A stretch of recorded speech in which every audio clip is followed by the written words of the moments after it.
Hello, everybody. Um, so I know I've been doing a lot of meditation stuff recently, and I was gonna do some more, but I kind of realized that I was getting into some weeds that are a little bit, I don't know, it's a place that I don't really want to go, um, for my own sake because it can turn quite quickly into me, instead of telling you about my experience, it turns into me giving you my opinions. And that is, to me, that's a very different thing because my experience is what I personally have uh, gone through, the journey that I've gone on, the things that I've learned. And I can share, I feel comfortable sharing the things that I've learned, and hopefully that will help someone. But for the sake of um, not being opinionated, I don't really want to try and say, this is good and this is bad, um, because, I think blah, blah, blah. You know, um, I only want to.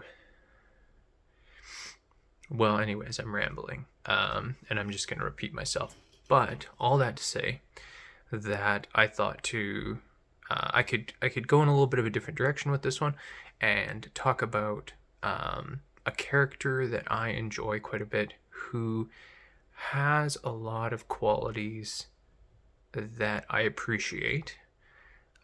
Especially as a younger man, I wish to be like him completely, 100%.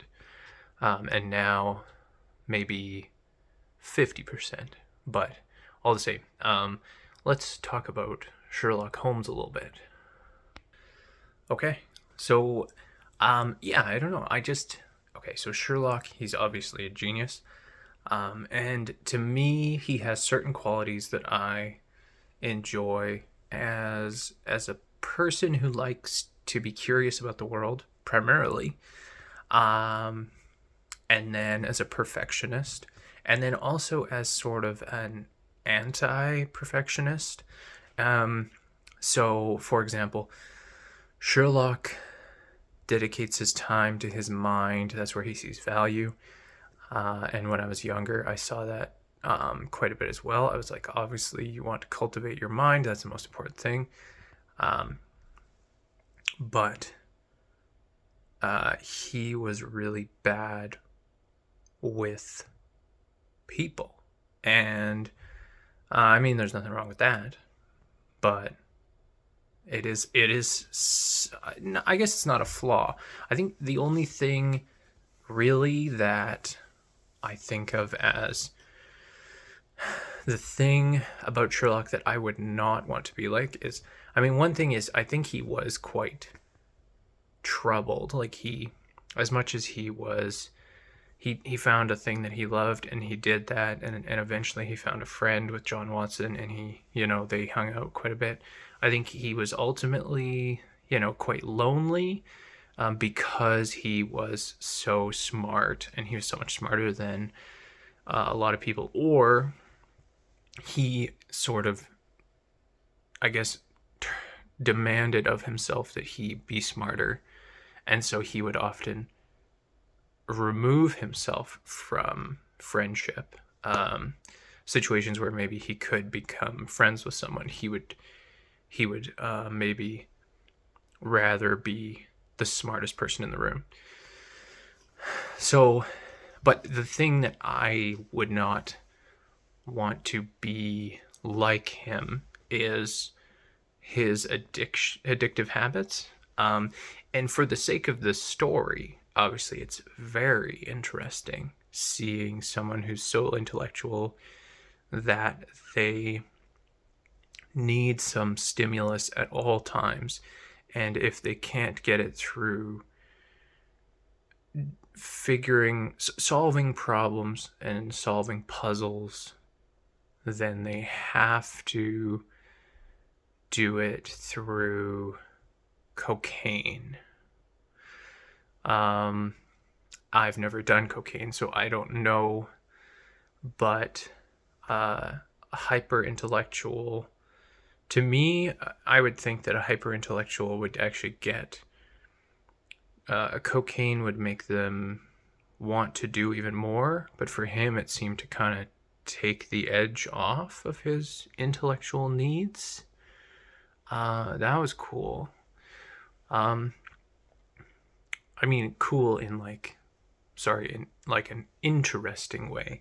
I kind of trust blindly that Sir Arthur Conan Doyle, as a doctor, knew what the effects of cocaine were, and so I'm like, yeah, that makes sense. He was a doctor. He wrote it into his story. Obviously, that's come from some sort of scientific thing that he learned in school, but I never took the time to look into it, and I probably never will, because I have no plans to do cocaine. So, anyways, but like Sherlock, even in one of his stories, he meditates. I believe it is the Speckled Band, where John Watson goes to bed. They do their searching or whatever. John Watson goes to bed. If it's not the right story, I'm so sorry. And Sherlock sets up a corner full of cushions, and he sits and just thinks about the case study all night. He thinks about all the facts and all the things he's learned throughout the day, and he just smokes his pipe for the entire night and thinks about the case, and that's it. And I think, yeah, it's interesting that, you know, you think of him as go go go, but I mean, there's another story, the Hound of Baskerville, I believe that's right, where he sends John Watson out to, is the town called the Baskervilles, or was that, anyways, if you know, you know, as they say. He sends John Watson out for the day, and then he spends the day sitting in his apartment, drinking coffee, and looking at a map of the village near this murder site. And he just like builds a mental map of this village, and that's his day. So he spends the whole day just sitting and kind of meditating on this map and not really cultivating mental focus. He sort of, when you're introduced to him, he has supreme mental focus already, and that's kind of what makes him seem so superhuman, is that his mental focus is beyond the average person. And so he's trained himself to pick up little details, and he enjoys doing those things. And so that's what he does. And because of that, he's really good at it. But yeah, you think of Sherlock as someone who's very fast. He thinks very quick, all the time. And that is true. That is one of his key traits. But something that, is kind of glossed over most of the time is how much time he dedicates to cultivating these things. So spending a whole day looking at a map and then turning that map into a mental map, like a very, very highly accurate mental map, instead of just like grabbing the map and going with John Watson and figuring it out as he goes. He took an entire day to just look at a map and drink coffee, because why not? Who hasn't done that? And I think that it's not only impressive, obviously, but it's also completely doable with the average person, which is a fun thought. And like when I was meditating back in 2019, Yeah, I did that sort of thing where I got to a point in mental focus where I could build a mental model. It wasn't, it always took a lot of time, but like when I was doing school, I didn't have to study because when I was in class, I would just focus on the lecture and I would take that time in lecture to like build a mental model of whatever was going on uh, up on the projector screen, and then by the end of class, I wouldn't remember like slide for slide or anything like that, but I would always remember the information because I had built a mental model of the concept in my head. And so if I took and applied that, I could take that mental model that I had built and apply it to whatever homework I had to do. Um, anyways, so it is like a very Sherlock Holmes thing, but it's also very like, it's just a human thing that anybody could ultimately accomplish. So, yeah, I just thought that was really cool. Oh, okay. So, um, something else I thought was interesting is his bohemian eclectic side that is also quite um, that Arthur Conan Doyle makes a point of expressing this side of him. So Sherlock is very particular. He keeps meticulous notes. You know, he's very detail oriented in his career side of things, but he's bad at cleaning his apartment, and he doesn't care about cleaning his apartment. And he enjoys. There's actually one part in one of the stories, I don't remember which, where Sherlock says that he likes dust. Like he prefers to have a dusty apartment. He likes, I don't remember why, but he likes the dust. And so for a little while I was like, yeah, dust is good. But which I mean is not, no, I clean my apartment now, but at the time I was like, yeah, Sherlock Holmes does it. And then he has like a skull, which if you see like my early like first videos here, I just have like this little plastic skull from Halloween.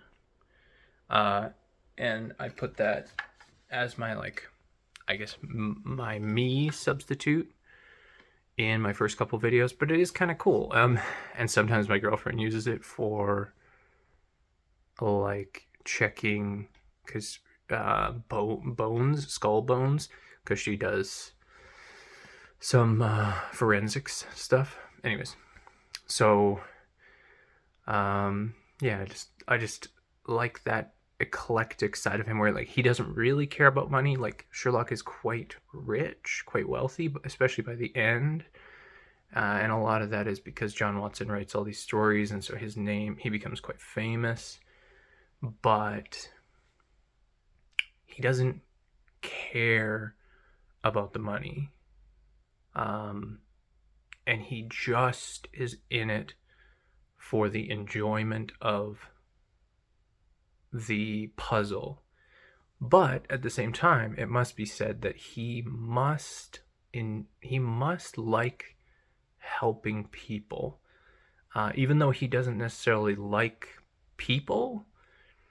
I think he enjoys helping people, um, even though he would never dare to admit it. So yeah, no, I'm a big old fan of Sir Arthur Conan Doyle's work. I don't think I myself could ever write a mystery. I'm it's not really my vein, but I would enjoy being a a well, I was going to say a private investigator or a detective, but ultimately I would enjoy being like Sherlock Holmes to some degree. I think that'd be really fun. Sorry, my camera is all over the place. Anyways, so I'm gonna end the video with a little show and tell, I guess.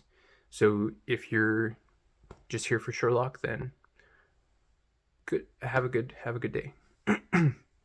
Okay, so sometimes I'll do Stardew Valley stuff, and that's on my Steam Deck. Boop.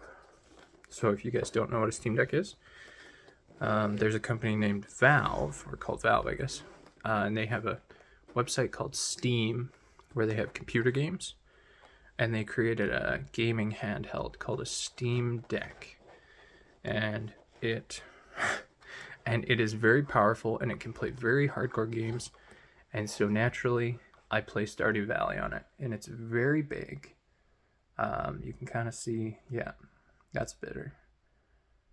So the screen's very bright. I won't turn it on or anything. It's got all kinds of stuff loaded on it that, yeah.